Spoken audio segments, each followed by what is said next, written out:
Kota Malang punya dua kuliner legenda yang sudah berusia lebih dari 1 abad. Keduanya adalah sate gebuk dan sate komo. Kuliner lawas ini masuk dalam jajaran sate tertua di Nusantara. Sejak zaman kolonial hingga lintas generasi, cita rasa otentiknya tidak pernah berubah. Kira-kira apa ya rahasia di balik kelezatannya? Mas, nyet ini mas. Wah, ini intinya mas. Oh malah intinya? Intinya dari sate gebuk tuh digebuk.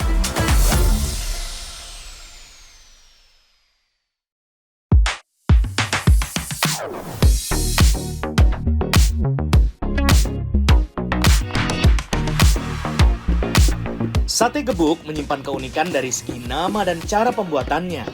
Penjual sengaja memukul atau menggebuk daging sapi sebelum membakarnya. Teknik tradisional ini membuat tekstur daging menjadi sangat empuk dan serat asli daging tetap terjaga dengan sempurna. Resep kuno inilah yang sampai sekarang masih dipakai di warung sate gebuk 1920. Karena alat zaman dulu nggak terlalu lengkap kayak sekarang, mungkin mikirnya kita gebuk aja, kita kunyahkan lah di awal gitu. Oke, berarti penggebukan itu memang dari dulu memang teknik aja. Tekniknya gini emang. Tapi memang terbukti mas, antara yang digebuk sama enggak misalnya langsung dibikin sate itu nanti tekstur dan rasa ada. Pasti beda karena kan ini partikelnya kita hancurin untuk terbuka. Jadi ketika dimarinasi pun efeknya ke bumbu dia akan lebih merasuk gitu. Kunci utama kelezatan sate ini terletak pada pemilihan dagingnya. Penjual hanya memilih daging sapi segar, yaitu bagian khas dalam atau tenderloin. Mereka mengiris tipis daging lalu memukulnya dengan batu ulegan hingga pipi. Proses manual ini berfungsi untuk memecah jaringan otot agar daging tidak alot. Tuh. Oke, berarti penggebukan itu memang dari dulu memang teknik. Ini intinya mas. Oh malah intinya? Intinya dari sate gebuk tuh digebuk. Oh, si daging ini benar-benar dihancurin gini. Nggak sampai hancur sih mas. Biar nanti waktu makan itu kita bisa makannya sama empuk gitu. Bener nih. Tapi ini langsung terasa dipegang gini yang belum di ini beda loh ya teksturnya. Beda, ini keras ini. Keras banget dan ini tuh udah lembut banget. Dan kata masnya memang serat atau bagian otot itu yang mempengaruhi kalau diolah itu keras ya, Keras, kayak alot betul. gitu. Ini makanya diempukkan. Mau nyoba? Oke, boleh. Ini agak-agak kenceng. Cara menusuk sate gebuk juga berbeda dengan sate pada umumnya. Mereka menggunakan teknik tradisional bernama sunduk dan kepel. Irisan daging dikumpulkan lalu dikepal sampai membentuk bulatan panjang. Hasilnya, ukuran sate ini jauh lebih besar daripada sate biasa. Ada. Wah, tampilannya sekilas mirip dengan sate buntel Solo atau sate lilit Bali ya. Mas, tampilannya sate gebuk ini kan hampir mirip kayak sate lilit ya, besar Kali, itu atau sate buntel. Sate Nah, buntel. tekniknya tuh sebenarnya ditusuk atau dililitkan? Ditusuk, kita tusuk, tetap tusuk. Jadi ntar kita potong panjang-panjang. Meskipun hancur gini kita masih Iya. bisa dipotong, nanti kita tusuk gitu. Oh, ditusuk. Terus terakhir nanti pembentukan dikepal. Oh, berarti double ya, tusuk sama kepal. Nggak dikepal buat ngeratain Ngeratain. gitu aja. Untuk menjaga keautentikannya, warung ini merahasiakan racikan rempahnya. Menariknya, mereka sama sekali tidak menggunakan bumbu kacang maupun kecap. Warung ini juga hanya menyediakan sate dengan bahan daging sapi. Pada sate biasa, penjual sengaja menyelipkan satu potongan lemak. Agar saat dibakar, asap lemak akan menyelimuti daging dan membuatnya makin gurih. Ada yang lemak dan tanpa lemak, itu bedanya apa? Sebenarnya bedanya nggak terlalu jauh. Karena apa namanya pelanggan kita banyak yang sudah sepuh dan rata-rata ada yang sudah punya penyakit, katakan kolesterol atau darah tinggi. Kan mereka dilarang untuk makan lemak. Nah sebenarnya kita sediain untuk itu tanpa lemak karena bedanya juga nggak signifikan. Kita di sate yang reguler, lemak itu cuma satu potong. Hanya untuk ketika dibakar, nanti lemaknya terbakar tuh asapnya bisa nyelumutin dan jadi rasa yang lebih gurih gitu. Sekalian ngiket. Sekali ngiket rasanya. Gitu. Proses pembakaran sate jumbo ini memerlukan kesabaran tinggi.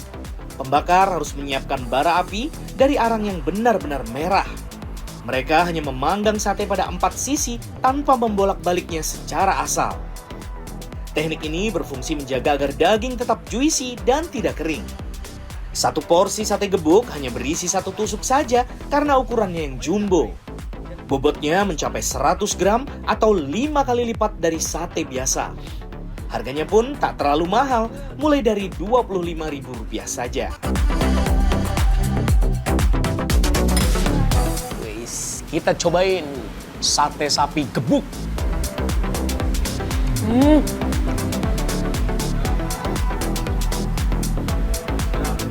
Gede sih ukurannya, tapi empuk dan matang sampai dalam bumbunya juga.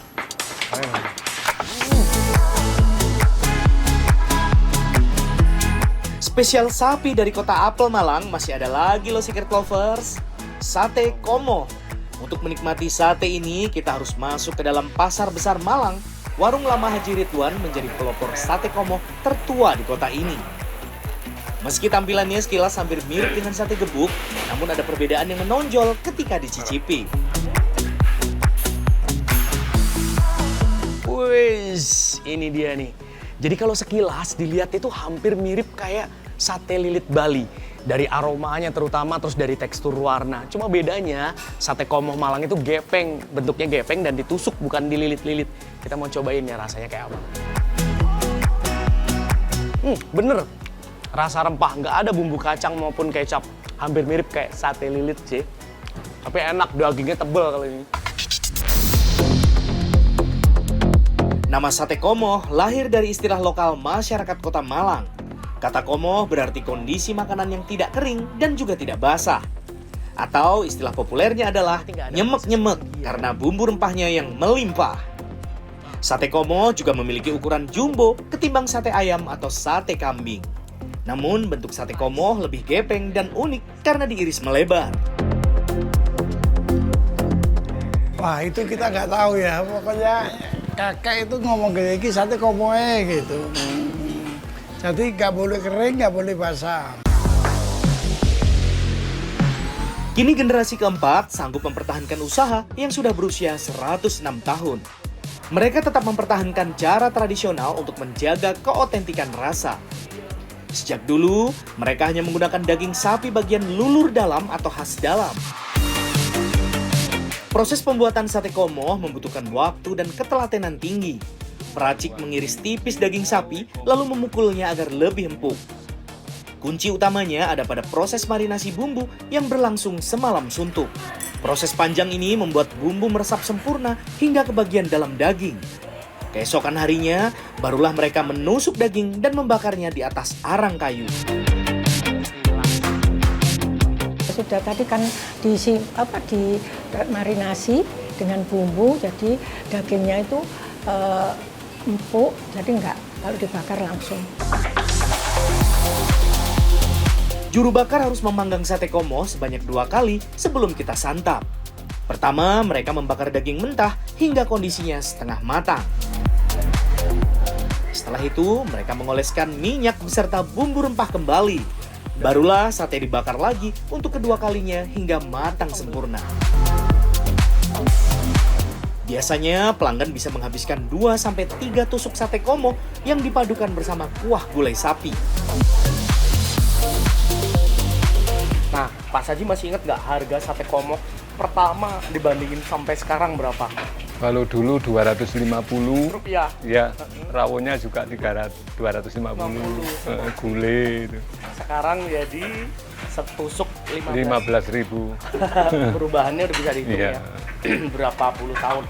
Bahkan udah hampir nyaris 1 abad sih ini. Iya. Kalau dihitung dari generasi pertama. 100 tahun. Sate gebuk dan sate komoh bukan hanya sekedar hidangan pemanja lidah. Keduanya adalah simbol sejarah, kearifan lokal, dan warisan budaya kota Malang. Bukti nyata bahwa konsistensi sanggup menjaga rasa selama lebih dari 1 abad.